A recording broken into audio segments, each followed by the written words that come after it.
మీరు ఎన్ని ఎకరాలు ఉన్నది బత్తాయి తోట? అది 10 ఎకరాలు. శివ సలహాదారు ప్రకారంగా ఆయన చెప్పిన ప్రకారంగా మంచి దిగుబడి వచ్చింది.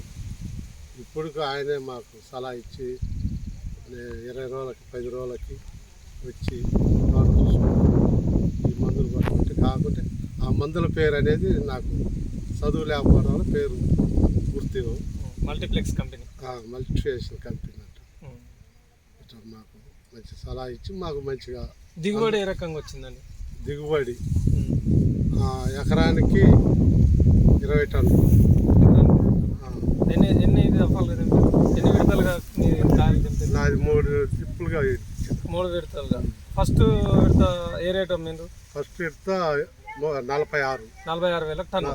టన్ను 46,000. రెండో విడత 26,000 టన్ను. మొన్న మూడో విడత 13,500. 13,500. మొత్తం 3 విడతలు. ఫస్ట్ 46, తర్వాత 26, తర్వాత 13. 3 రకాలుగా తెంపారు. మీరు మందులు వాడినప్పటి నుంచి మీ తోట మంచిగానే ఉంది కదా? మాకు ఎలాంటి పాపలు రాలేదు.